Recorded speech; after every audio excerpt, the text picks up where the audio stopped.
The invocation will be given by Atlanta Police Chaplain, Reverend Reginald Wilborn. Let us pray. Our Father and our God, we thank you for this occasion, this night. And we thank you for all of the work that has taken place to make this night a successful night. And thank you for the Academy. Thank you for the command staff. Thank you for our chief and our mayor and his staff who has set a goal for 2,000 officers. And every day we get closer and closer. So we say thank you tonight. We didn't come in here to cry tears of sadness. We didn't come in here tonight to mourn and to ask you to help us a whole lot. Tonight, we came to celebrate. We came to say thank you for how these young officers have performed and have done what they were required to do to be police officers in this great city. So we've come tonight with a hallelujah night. We've come tonight to say thank you. We've come tonight to say, Lord, thank you for guiding and keeping this Atlanta Police Department. Keep us, we pray, in the rest of this service. Amen.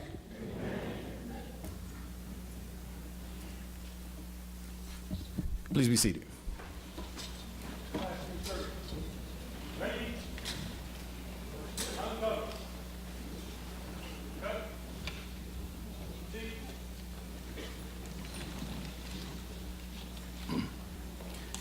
Our welcoming remarks will be given by Atlanta's 23rd Chief of Police. It is my pleasure to introduce you to our Chief, George N. Turner.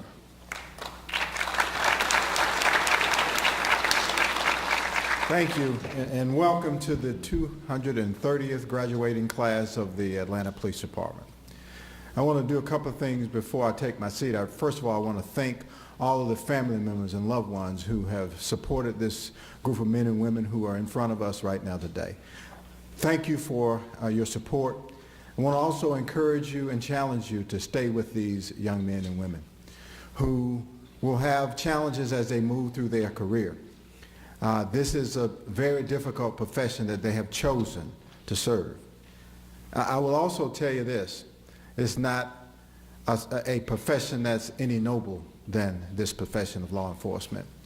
But I encourage you to stay with them, talk with them, make sure that you're mentoring and being with them as they come home from their very difficult shifts. They will have the opportunity to see some very challenging things as they go through these careers. And then to the officers. On behalf of Mayor Kasim Reed, our 59th mayor of this city, I am extremely proud to call you one of ours. We have worked diligently to get to this place. We are literally 11 officers short of reaching 2,004 police officers in this city. Some direction that we have never been able to accomplish. Multiple administrations have claimed to get there, but we will be there before the end of this month in October. So I thank our recruitment staff and also our training staff for getting you all here. I want to talk about 4 things, and that is our core values in this police department. They are pretty clear, and I want to specifically talk to the 29 men and women that are sitting in front of me who have recently been assigned to the streets. The first core value of the Atlanta Police Department is professionalism, taking pride in our actions, duties, development, and appearance. I want you to know that it is absolutely critical that you drive to those ends, because what we represent, what you represent each and every one of us. Every action that you take, everyone will always continue to look at you and really call you to a professional level that you should be. Anytime that you step out of that car, people are going to be flashing their cameras at you because they know that you represent what is supposed to be the best of our best. You probably experienced a lot of that even in the short times that you've been on our streets. Then the next one is integrity. You know, adhering to the morals and ethical principles at all times. When people are not looking, doing the right thing, driving to do the right thing at every turn, in spite of what people around you are doing. The third is commitment, thriving for excellence, accountability, and effectiveness in our performance in everything that you do. And finally, courage, instilling trust and standing for justice in the forces of danger. You know, you'll find in situations that you've already encountered in the short time that you've been on the streets. You are running towards those dangerous situations where people are running away from. That's the job that you signed up to do. Make no mistake, everybody can't do this work. But you chose to do it, and we are extremely proud to have you on this team. I want to drive you to our mission. Our mission that we have rolled out, a new mission in our strategic plan, and that is this. The mission of the Atlanta Police Department is to create a safe Atlanta by reducing crime, ensuring the safety of our citizens, and building trust and partnership with our community. We cannot do this alone. If you alienate your community, the people that you serve, you stand alone, and we cannot accomplish this task. To continue to drive crime down, continue to have the buy-in from our community, and understand that it is a partnership that we move forward in. So tonight, let's celebrate. This is a great time. This is a great time, but don't be confused. This is the beginning and not the end. I want to challenge you to continue to look as well as you look right now. Make sure you're getting your workout in. Make sure that you're studying and making sure that you know what the changes are in our laws so that you continue to represent the city of Atlanta just as you do tonight. Thank you and Godspeed.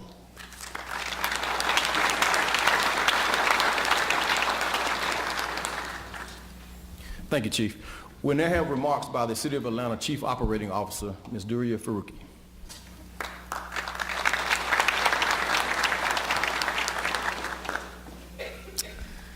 Good evening.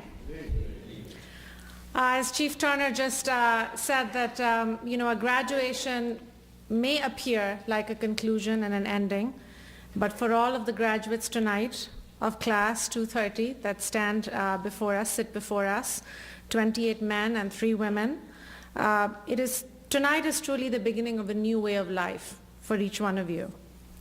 A life dedicated to service, a life filled with split-second decisions, and a life that is only for the chosen few.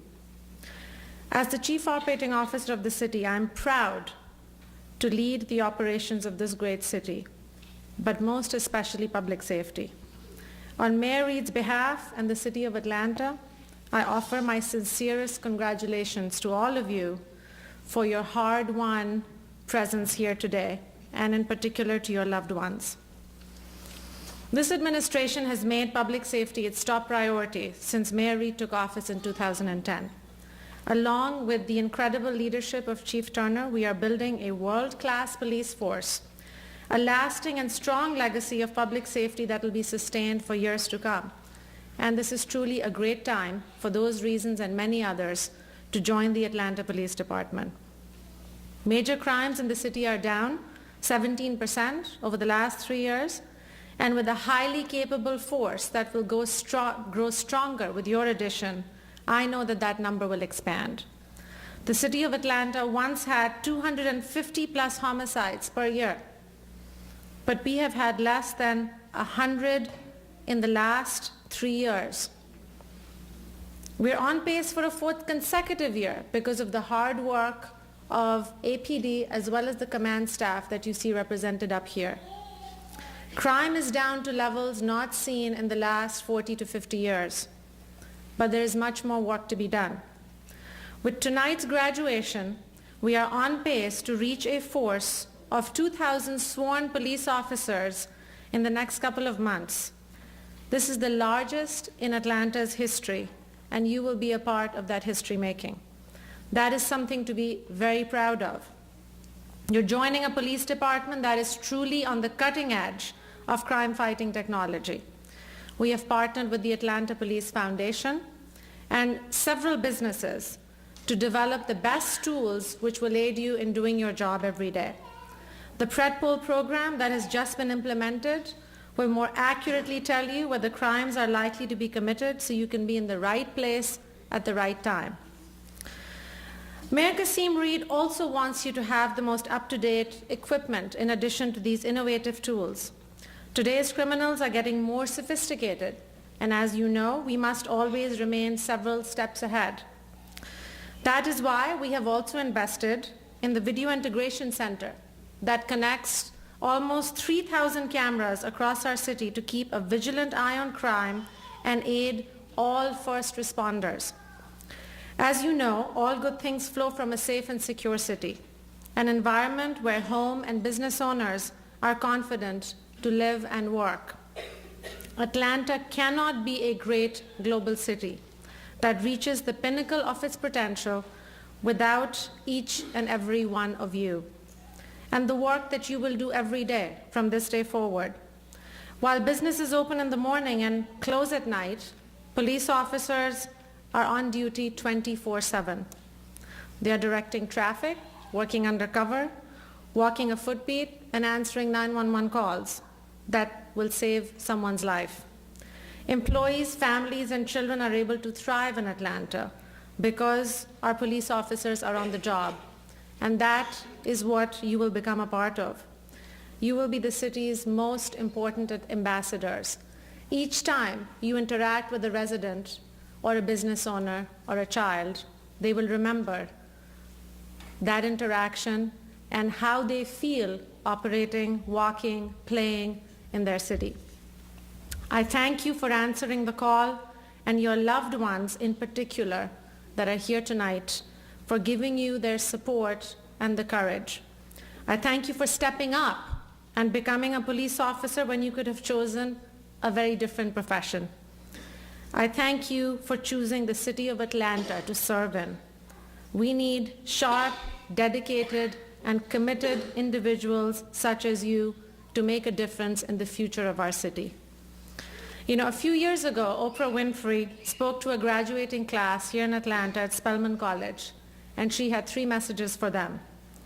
Find who you are, look for ways to serve, and always do the right thing. I know that the class 230 is going to do the same. Congratulations again, and be safe out there.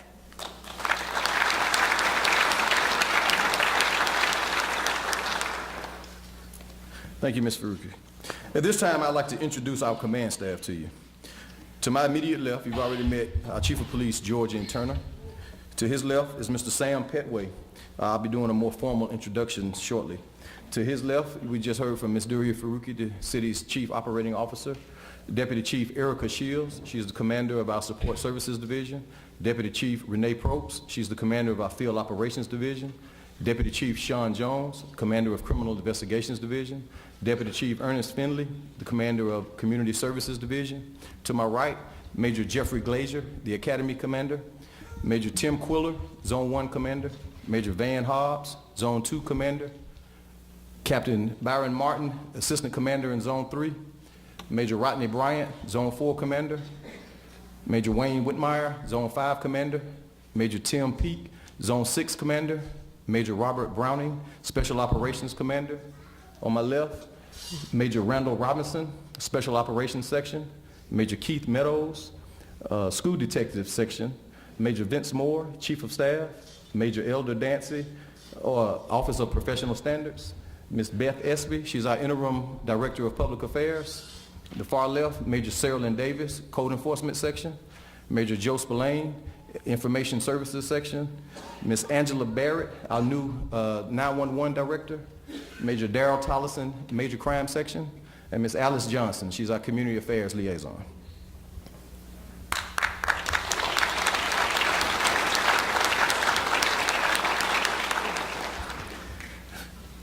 Mr. Sam Petway is the founding director of Boardwalk Consulting, a firm committed to finding leaders that matter for missions that matter.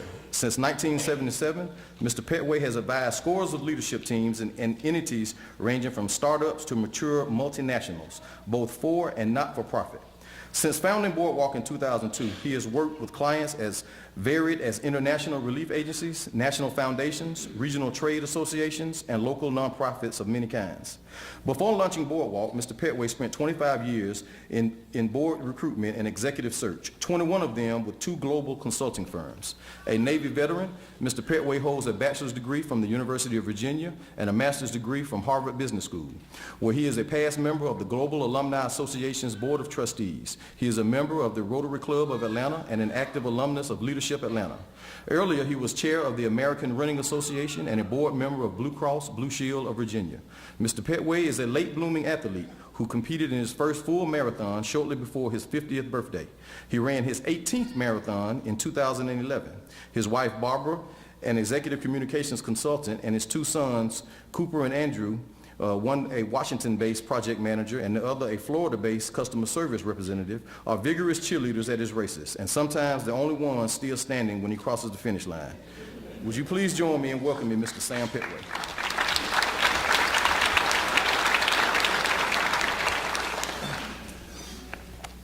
That bio is a little out of date. I had to give up running at the end of 2011. At my advanced age, I made the mistake of running 3 marathons in 10 weeks. I finished all of them. I even beat my 30-year-old son by an hour in one of them. I was kind of proud of that. But I have proven scientifically since giving up running a year and a half ago that if you eat like a marathoner but don't run like a marathoner, you too can gain 25 pounds in 1 year. Chief, you talked about the values, professionalism, integrity, commitment, and courage. The value that I think you missed as I look at this new class here is, this is a good-looking crowd you got here, Chief. I'm not sure the folks up here on the podium can hold up that standard.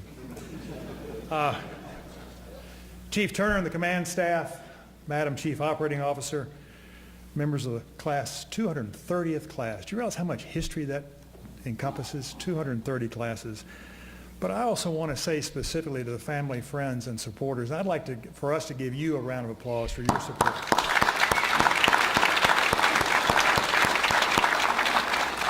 I promise you that you will be as important to these officers' success as anybody else in this room. I want to tell you about 4 encounters I had with police over the years. The first one when I was arrested at the age of 11. I don't know that I was on track for a life of crime. My buddy George and I, my next door neighbor, walking home from school in our small town in Tennessee, a town of 2,000, decided it'd be really cute to spit in mailboxes. One of the mailboxes we spit in had an elderly lady's Social Security check in it. She called the police. They picked us up. We ended up going to court. I knew to my toes I was going away for life. And that magistrate or whatever he was, all I knew was he had the power of God over this 11-year-old. Scared me straight, and it worked. And I don't know what else happened that day, but I haven't stolen so much as a lollipop since then. That's a true story. That was back in the 50s, God forbid. Fast forward to the fall of 1986, when I participated in Leadership Atlanta. Some of you will know this program. It's a leadership development program metro-wide. They pick 70 or so people from all walks of life across the city. A standard part of that program is to ride a shift with an Atlanta police officer. I showed up at what then was, I think, Zone 5, but is now Zone 5, and met a young woman. I wish I had kept in touch with her because I remember her name, Luwanda Sapp, and if any of you know her, please give my greetings. Luwanda Sapp had, as she told me, she had been a counter clerk at Brooks Brothers, a clothing store, upscale clothing store, and she decided she could do more for her people being a cop than selling button-down shirts to you honkies. She's talking to me at this point. And that was my greeting to welcome to law enforcement in Atlanta. This was an 11 o'clock shift through 11 o'clock Saturday morning through 7 o'clock Sunday. She took me to parts of Atlanta I didn't know existed. I'd been here 10 or 15 years by that point. And 2 things stuck out for me that night that I will never forget. One is how, on at least 3 occasions that I counted, and probably more that I missed, she literally put her life on the line. And this woman was not a hot dog. She was not showing off for me at all, I promise you. It was just part of what she did. And the other thing she did is she brought compassion and honor and integrity, to use the chief's values, to that work. And she touched individual lives that night, good guys and bad guys. But she also touched me. And I mean, here I have not seen or spoken to that woman since October of 1986, but I still remember that occasion vividly. Go forward another 15 years, the fall of 2001. A previous mayor had just been elected. I hadn't even met her. I was not involved politically. And through one of her campaign advisors, she reached out to me and said, the mayor would like your assistance in recruiting some of her senior leadership. Well, I was so naive about public service in those days that I didn't realize that would like your assistance meant pro bono. I thought for sure I was going to get paid for this effort. In any event, I reached out. My business is executive search. I have been a headhunter my entire career, basically. I reached out to 4 of my competitors here in the greater metro area, and we got, in what I believe was the first effort of its kind in the country, got 5 head-to-head competitors to come together in support of public service in Atlanta. And because I volunteered first, the mayor said, which job would you like to work on that I have here available? And without hesitation, I said chief of police. I didn't have a clue what I was doing. I don't think I'd met a cop on a first-name basis since that night in October 15 years previously. But I knew a bit about leadership, and I knew a little bit about service. And over those next few months, I met some of the finest men and women it's been my pleasure to know, and some of whom I stayed in touch with since, and resulted in an appointment of Chief Richard Pennington, some of you will know, who served that mayor for 8 years. Part of the reason I share that story with you is that, well, first of all, that was an exciting ride in and of itself. That was even more exciting than the Leadership Atlanta situation. But one thing that chief did is he brought to Atlanta the idea of a police foundation, getting private citizens together to support private money on behalf of public safety initiatives, either issues the city couldn't afford to pay for or shouldn't be paying for in the first place. And it didn't make the bio for some reason. Whoever wrote the bio didn't think it was as important as I do, but I had the privilege of being the founding trustee of that foundation. And I remember one of the early meetings we had. There are 2 gentlemen in town that you won't have met probably, but some of those in the room will know. Pete McTeer, who at the time was the head of the Woodruff Foundation. This is the old Coca-Cola money. And his deputy at the time, now the head of that organization, Russ Harden. Well, I invited Mr. McTeer and Mr. Harden to join me on a visit to police headquarters. It was in that lovely building over the old Sears lot, Ponce de Leon. And we sat down for an hour and had a visit with these 4 gentlemen. And as we left, Mr. McTeer, who was and remains an iconic figure in philanthropic circles in our community, he said, you know, I have been giving money away in this community for 30 years, and that's the first cup of coffee I've ever had with our chief of police. Well, I promise you there's a new day in town, just as there's a new sheriff in town. And that there are no more first encounters of that sort. And that gentleman and the foundation he represented ended up making the first donation of $500,000 to the brand new Atlanta Police Foundation. And they have provided additional support, much additional support since then. The last date I want to mention to you that my encounters with the police department was about 2 weeks ago. I hope some of you were there, and my bet is as newly minted officers you were, the Crime is Toast breakfast. It was the 10th annual Crime is Toast. We had about 1,000 people from the business and civic leadership of our community there. And if you weren't there, you missed something really special. If you were there, I hope you were impressed by the spontaneous applause that audience gave our men and women in blue. Honoring those of you who've chosen what we all know to be a noble profession, and thanking you for pushing Atlanta on to become the safest major city in America. The first Crime is Toast was 10 years ago. We had half that many people there, but that too was an opportunity for a spontaneous standing ovation for the policemen and women. And I was standing next to a sergeant whose name I didn't catch. He said, I've been on this force for 27 years. He didn't know who I was. I mean, not that I was anybody, but he wasn't schmoozing me at all. He said, in 27 years, I have never seen our community turn out like this for cops. Well, I hope you get used to it, because I hope it continues to happen every year, in and out. I see lots of shiny badges. I see some fresh faces and some not so fresh faces among you. But I leave here tonight knowing that our city will continue to be kept safe by you and the colleagues that you stand in for here this evening.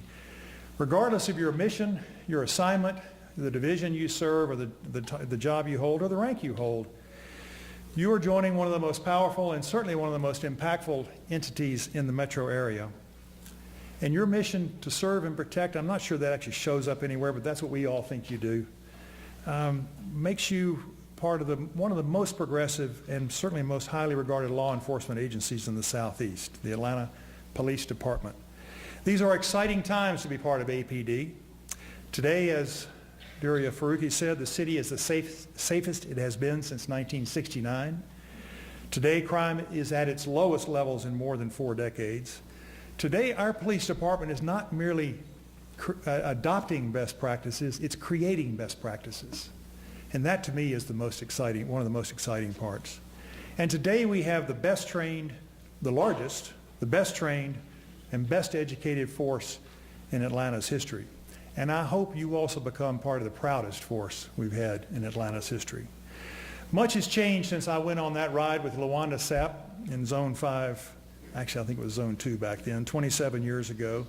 The metro area is larger, certainly more densely populated, more complex, more diverse, and more transient than it has ever been. I'd be interested, just a show of hands among the new officers, how many of you were born in Atlanta? 1, 2.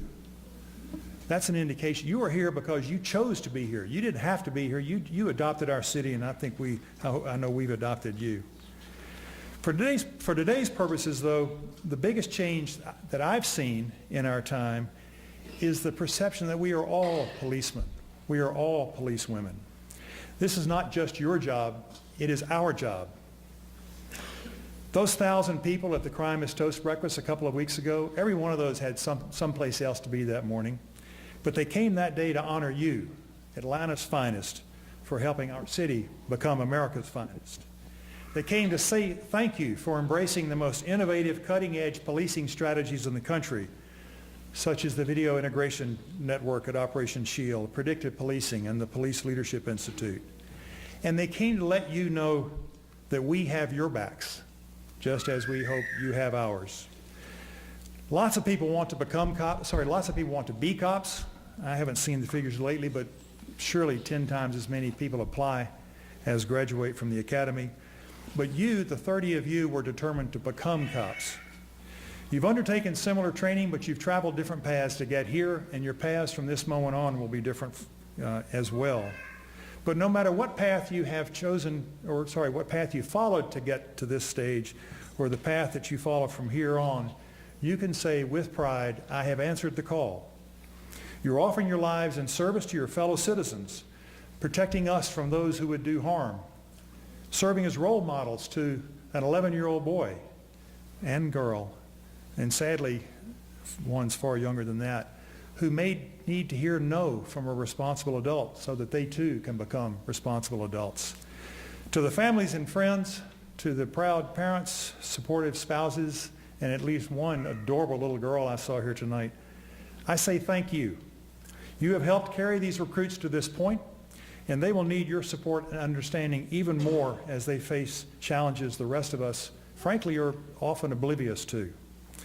And to our newest sworn officers, I say thank you. Thank you for choosing our city, choosing our police force, choosing this community to serve. You have sworn to serve us and to protect us. On behalf of thousands of supporters, literally thousands of supporters you may never meet, but especially on behalf of the Atlanta Police Foundation, I swear to you tonight that we will do our best to serve and protect you. God bless you, and thank you for answering the call.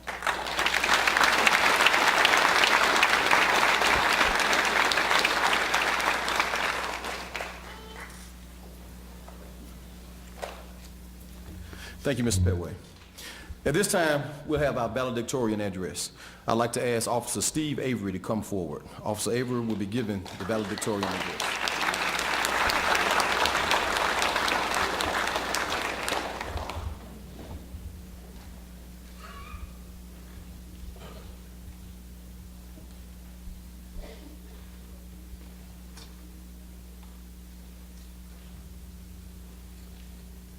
It's a tough act to follow.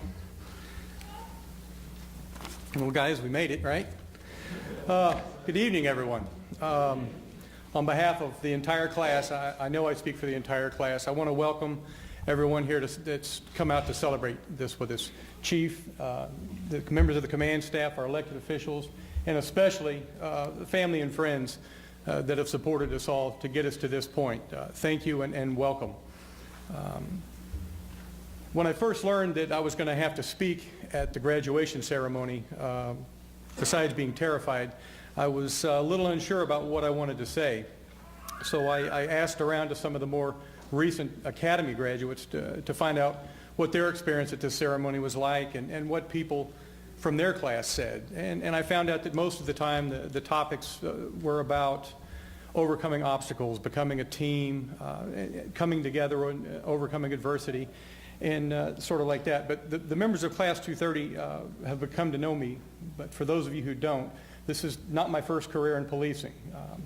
I'm 50 years old this year, and my entire adult life, in some manner or another, I've been a police officer, either serving in a municipal agency or working as an international advisor and trainer. So I come at this stage in my police career with a slightly different, slightly more seasoned viewpoint than most young police officers, which is really a nice way of saying I'm getting kind of old. But like I said, I've always been a cop, and I think I have a good idea of what it takes to be successful in police work, and that's really what I want to talk about tonight, and I'll be brief. The members of Class 230 have come from a lot of different backgrounds, different countries, different states.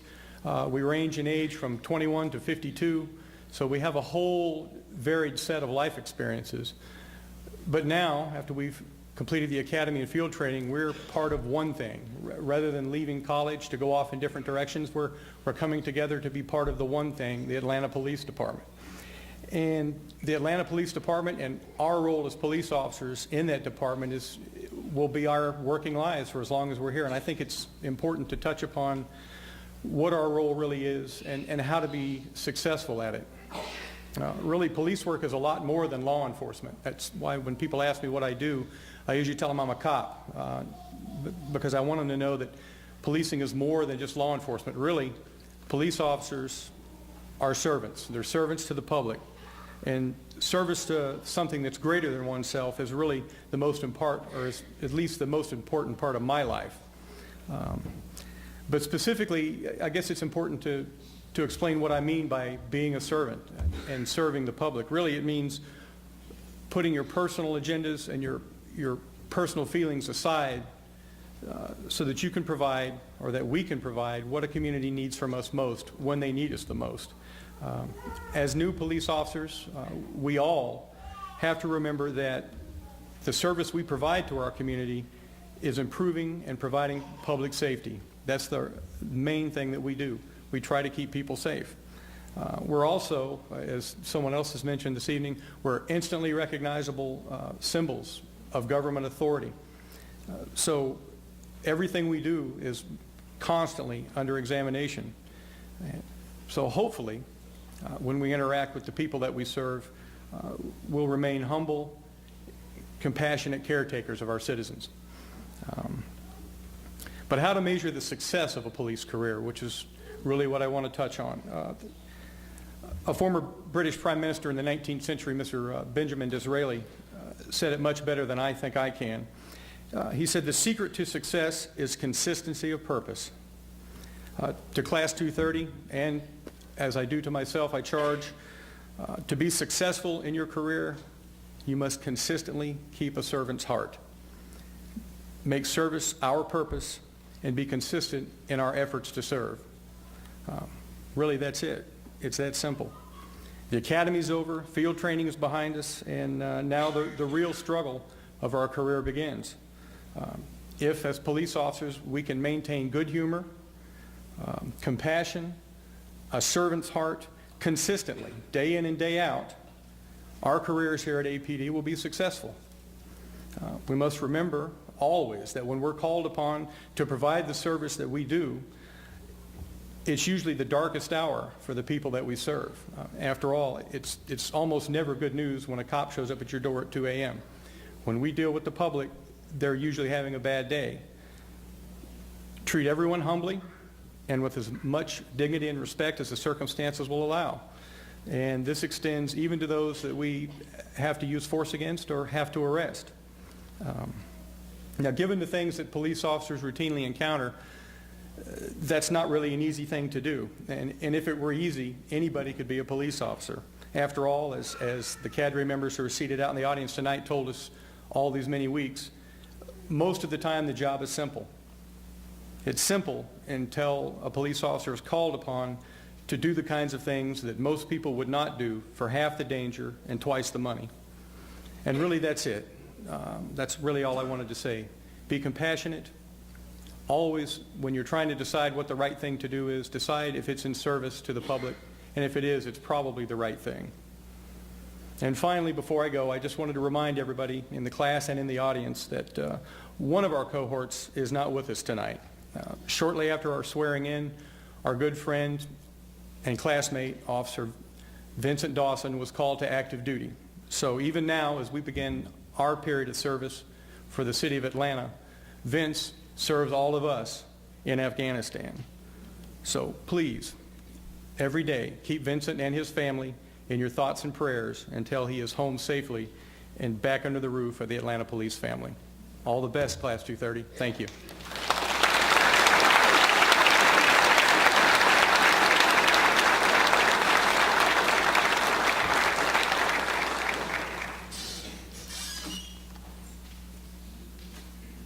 Thank you, Officer Avery. Will the Executive Command Staff and our Academy Director, Major Jeff Glazier, please join Chief Turner and Mr. Petway on the floor for our awards presentations.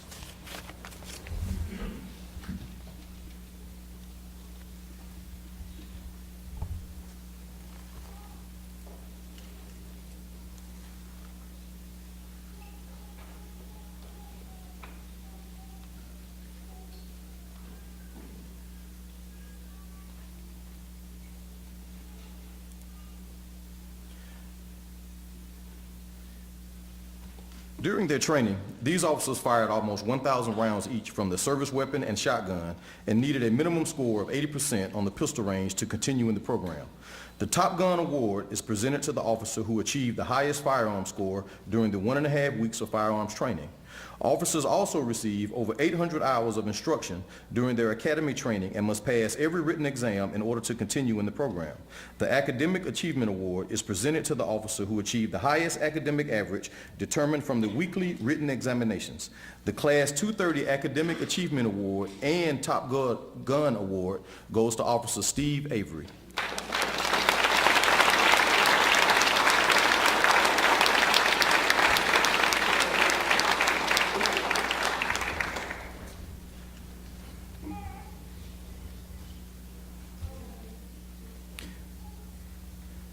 Physical fitness is a big part of the police academy. Recruits are taught ground fighting, defensive tactics, and routinely go on 5-mile runs with the staff. The Physical Fitness Award is presented to the officer who achieved the highest average on the 4 physical fitness tests given during the academy.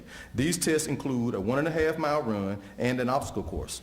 The Class 230 Physical Fitness Award goes to Officer Darrell Moore.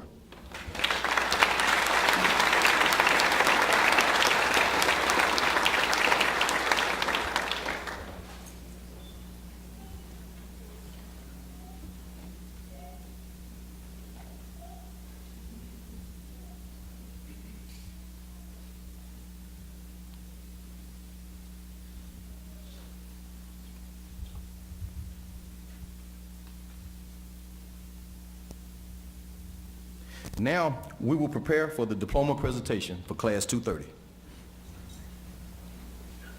Class, ready? Stand. Ready? Cover. Cut. Left. Hey.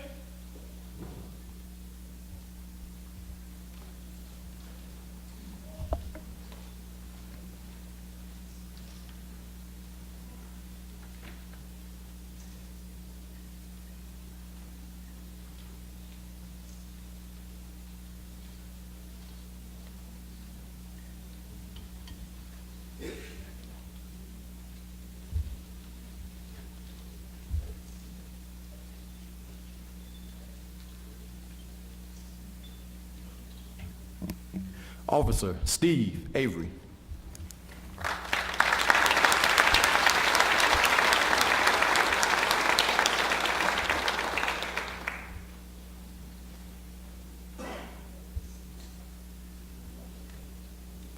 Officer Larry Bacon II.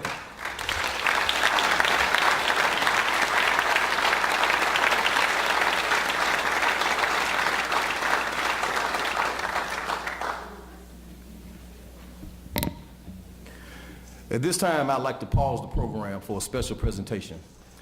Investigator Larry Richardson served the Atlanta Police Department from 1984 to 2010. He retired after 26 years of professional service. On November the 6th, 2012, Investigator Larry Bacon lost the fight with a long illness. We would tonight like to honor his memory by presenting his son and asking him to wear the badges worn by his father.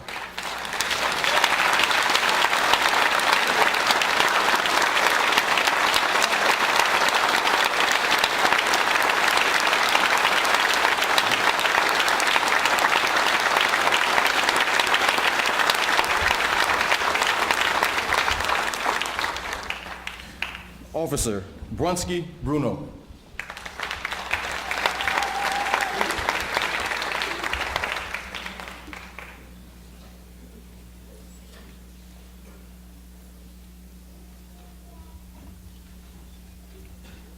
Officer Rayundo Bryan.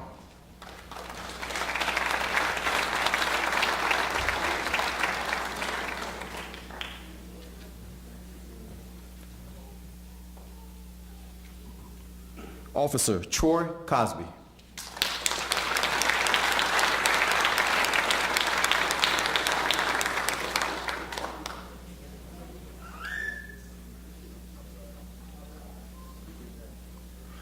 Officer Nina Daniels.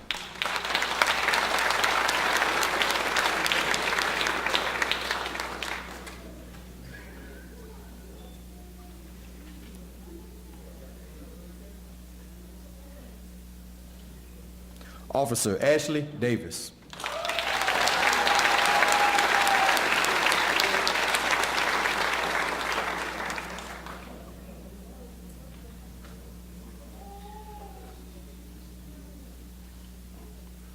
Officer Vincent Dawson.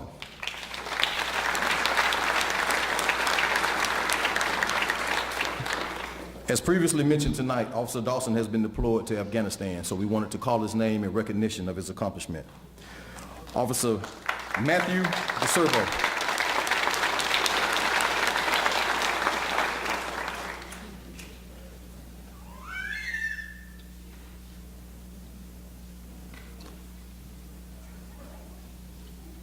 Officer Thomas Farrell.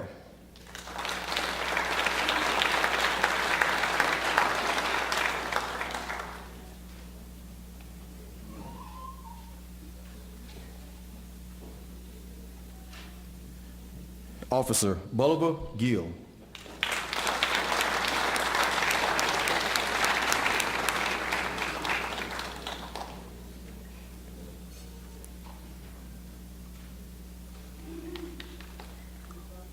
Officer Anthony Grant II.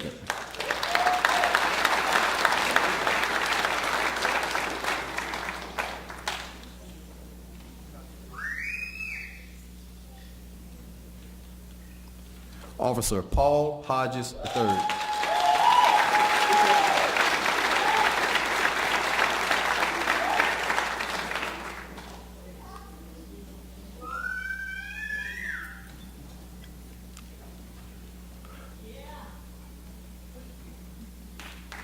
Officer Corey Holmes.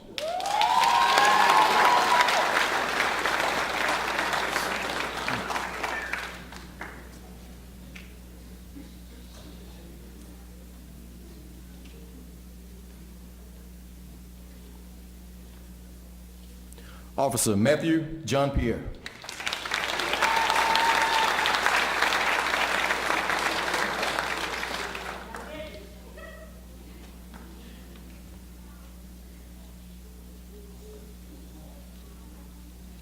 Officer Harold Key Jr.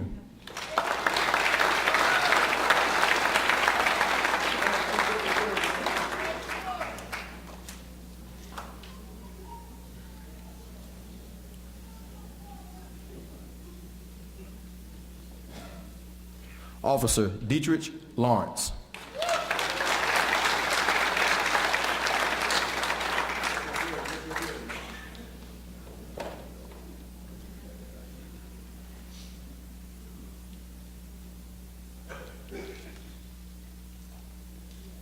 Officer Alexander MacArthur.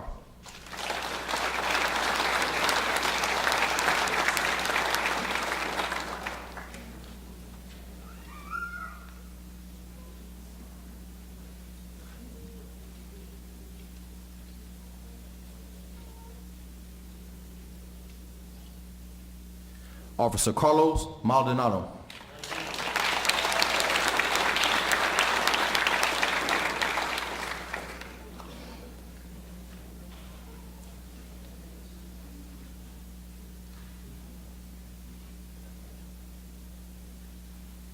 Officer Barisa McCormick.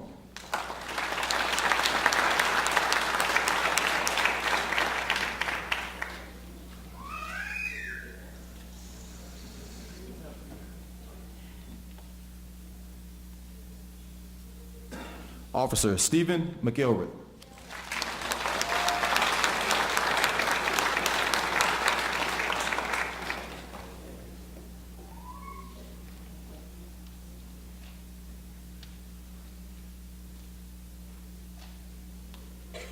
Officer Darrell Moore.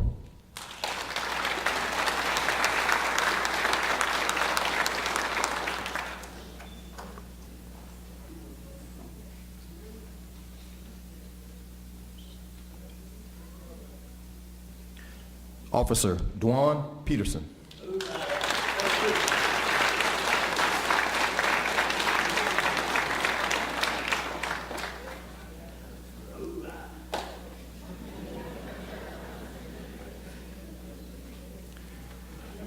Officer Carl Eric Prudhomme.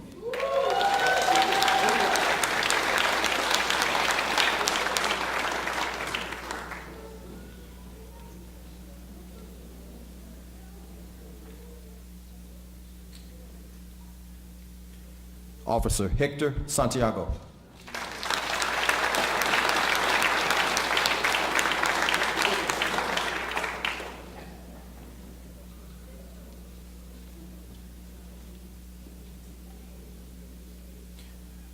Officer Reuben Smith.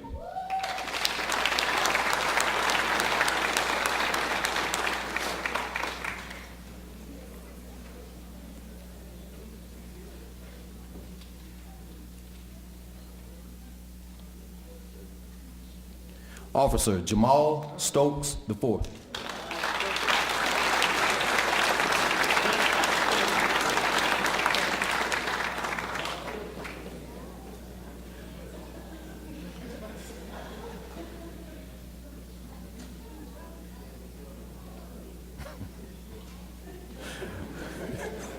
Officer Theodore Travis.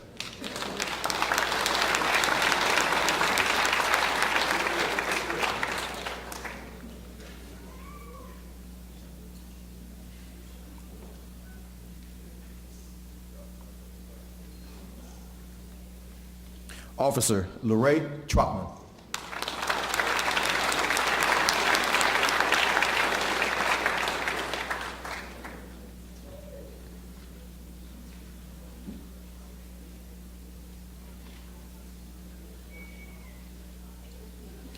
Officer Tommy Williams.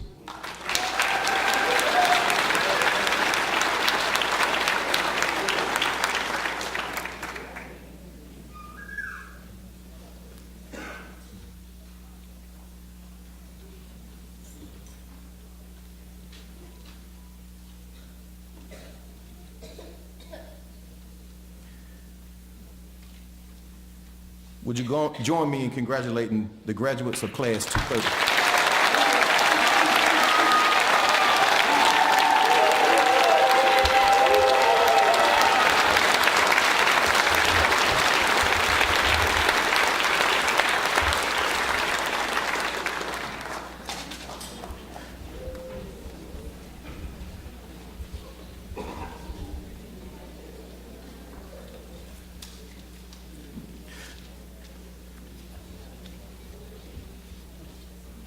At this time, the department would like to recognize the training quadrant by having them all to stand. They are under the direction of Deputy Chief Erica Shields and Major Jeff Glazier. Would you join me in giving them a round of applause?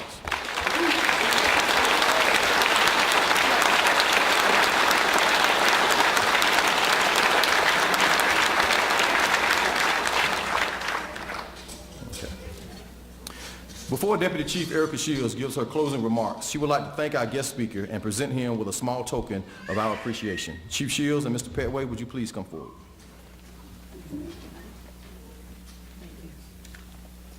Mr. Petway, your remarks were just so inspirational, and I just cannot tell you, for the new folks, I know you don't have the familiarity with the Atlanta Police Foundation, but it has truly allowed this department to become a best-in-practice department. And thank you for your commitment. I know it's an enormous time commitment, and my fellow commanders and I cannot thank you enough for all that you've done. Thank you.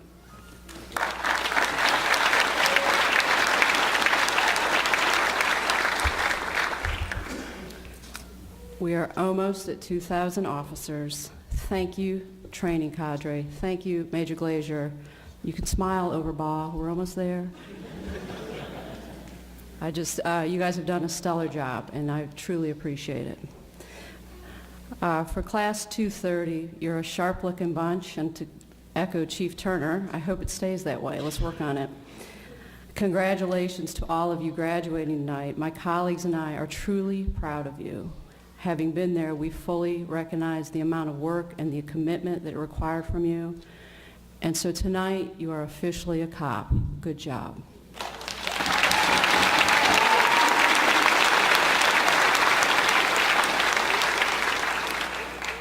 As you move forward from this point, the most dramatic change that you'll experience is that you're no longer operating in a controlled environment. As diverse and challenging as the academy was, it was a controlled environment. From there, you transitioned to field training, where you were partnered with someone. So now the time has passed, and you will begin to truly differentiate yourselves from one another. The individual, as opposed to the class, begins to emerge. As such, when responding to a 911 call, will you speak to the caller with respect, regardless of their educational level or financial standing? Or will you speak down to them because you can? Will you take the time to complete an accurate and timely report, which is central to your job now? Or are you so important that you just have to hold off on that because you have a drug case to make? When confronted with violent resistance, will you use the force necessary and what you've been trained to use to get the suspect into custody? Or will you add those several extra ass baton whacks because you can? It is my sincere hope that none of you will ever lower yourselves to this level of poor decision making. However, my fellow commanders and I have worked in this field long enough to know that we can never stop looking. While my comments may seem harsh, they reflect the recurring issue that new officers have, and that's the struggle of balancing the management of authority that has been bestowed upon you with good decision making. Gun, badge, handcuffs, and an attitude to close out the deal. People must listen, correct? For you are the police. But to be clear, you are not the police. Rather, you are part of the profession, which is policing, and the difference is significant. It is critical that you understand what you stand for so that you may honor it appropriately. As we gather here in the shadow of the 12th anniversary of 9/11, no better example can be provided to the significance of our profession. Some of you were incredibly young when 9/11 occurred, but that by itself is not going to change the fact that you are equally impacted by the events that occurred on that day. It changed our profession dramatically, the profession you are a part of. Those individuals who were first responders on this fateful day of 9/11 were faced with an incomprehensible task that was scripted to end tragically. And the question is, did they know how their script would end? Did they know? Did those first responders go to work with an awareness that this was it? As your career progresses, you will learn that when you respond to critical incidents, there is an internal mechanism that will continually calibrate the shifting degrees of danger that you're confronted with. And the training you have received truly will guide your adjustments. It is where the thoughtful mind and the tactical self come together. But there's also a sixth sense that is far more spiritual in nature. And it's what causes one's stress level to rise exponentially for no apparent reason, causes one's hair to stand on end where you can literally feel your scalp, and weighs down one's shoes with cement-like effectiveness. All the while, everything is going in slow motion. When footage came out of the 9/11 first responders, as they stared up the stairwells of the Twin Towers with a mountain of a building looming over them, while individuals with the option of leaving fled in the opposite direction, their faces said it all. Some part of them knew this was not going to end well. And still they ascended. They ascended with the hope that maybe they could help that one person. 418 first responders died on this fateful day, of which 60 were law enforcement. This is the career path you have chosen. And more importantly, this is the career path you must honor. What's the upside, you ask? Why bother? The upside is, if you commit yourself to a career of policing, you will develop the confidence that will allow you to walk into any profession in America and own it. Think about it. If you can deal with an armed gunman, then standing before a corporate board of men with ulcers, poorly behaved children, dull marriages is an easy task. You will develop communication skills that will match those of any CNN anchor. Walk it through mentally.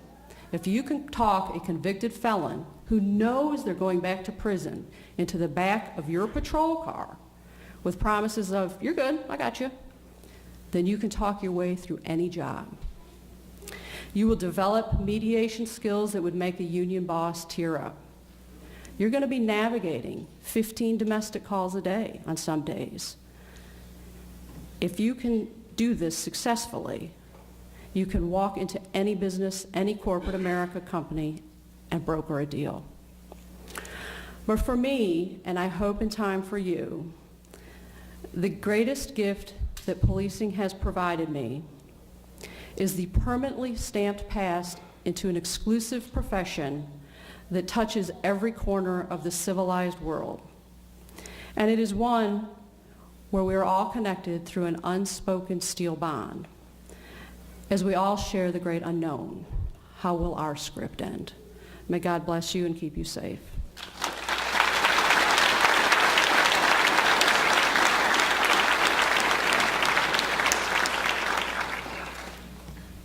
Thank you, Chief Shields.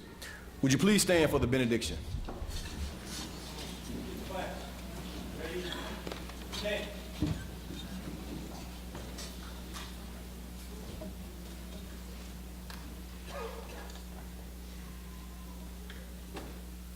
Our Father and our God, we bow our heads with a sense of pride, a sense of gratitude, a sense of purpose accomplished. And so we say thank you. Thank you for the Police Foundation and all of its support and encouragement. Thank you for this command staff and our chief and mayor and his staff. Thank you for these parents and relatives and friends who have been anchors for these new officers. And thank you for this class, 230. And now, Father, they have finished their academic training. The 22 weeks is over, the 12 weeks is over, but the real training, the nitty-gritty comes forward now. And so we pray that you would be with them, help them to be police officers. When they get a signal 28 or a signal 54 or a signal 48, and they have to move on a code 3, when they have to deal with a signal 24 demented person, when they have to deal with all of the wherewithals and problems of this society and in this city, let their training kick in, but also common sense. And on top of that, Father, would you just be with each and every one of them? They can't do it by themselves. They need that spiritual force. They need that all-seeing eye. They need that powerful hand to guide them and give them strength so that they can be professional, so that they can have integrity, so they can keep Atlanta safer. Be with them and keep them forever in your grace. We pray this night. Amen.